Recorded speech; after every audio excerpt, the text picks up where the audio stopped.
Hi friends, ఎలా ఉన్నారు? అందరికీ నమస్కారం. ఫైనల్లీ నేను అరుణాచలం అయితే వచ్చాను. ఎప్పటి నుంచో రావాలనుకుంటున్నాను ఫ్రెండ్స్.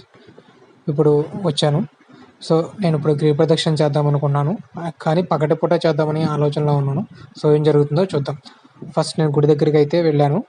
తర్వాత ఏం జరిగిందంటే గుడి దగ్గర ఒక పక్కనే రాజగోపురానికి దగ్గరలోనే ఒక రూమ్ అయితే తీసుకున్నాను. సో అక్కడైతే ఫ్రెష్ అయ్యాను.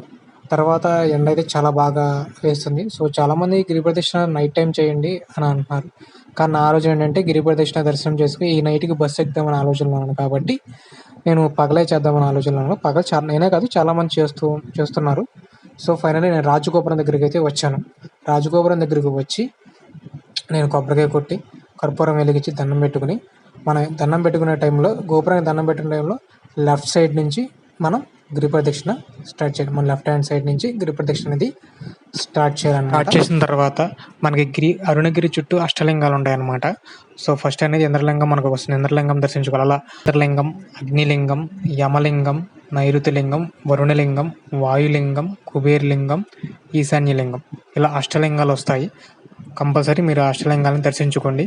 ఒక 1 మినిట్ అక్కడ కూర్చుని దర్శించుకోండి.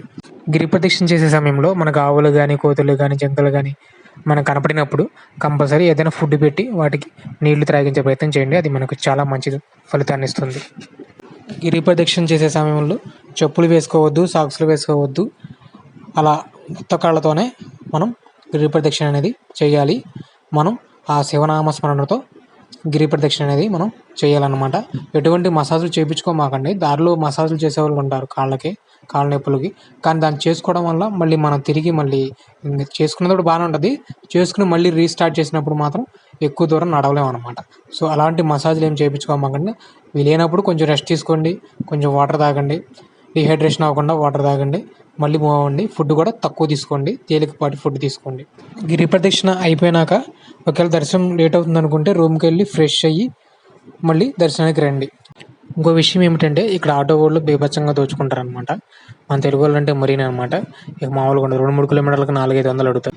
అందుకే మీరు ఏం చేస్తారంటే గుడి దగ్గర కాకుండా కొంచెం హాఫ్ కిలోమీటర్ వెళ్ళగలిగితే కొంచెం ముందుకు వెళ్తే ఆటోలు దొరుకుతాయి.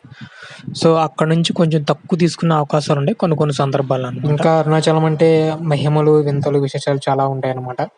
అవి కూడా తెలుసుకోండి. ఇక్కడ పౌర్ణమి రోజులు చాలా రద్దీగా ఉంటుంది. సో దాన్ని బట్టి మీరు ప్లాన్ చేసుకోండి. గిరి ప్రదక్షిణ రాత్రి సమయంలో చేసేటప్పుడు మాత్రం ఒకళ్ళు కాకుండా ఒక 2-3 ఉంటే చాలా మంచిది అనమాట. ఇప్పుడు మీరు వీడియోలో చూస్తున్నది ప్రసాదం కౌంటర్. ఇక్కడ ప్రసాదాలు అమ్ముతారు. సో మీరు ఇక్కడ ప్రసాదాలు తీసుకోవచ్చు. అదేవిధంగా గిరి ప్రదక్షిణ చేసే సమయంలో మోక్ష మార్గాన్ని మాత్రం మర్చిపోవద్దు. కంపల్సరీ మోక్ష మార్గం గుండా వెళ్ళండి.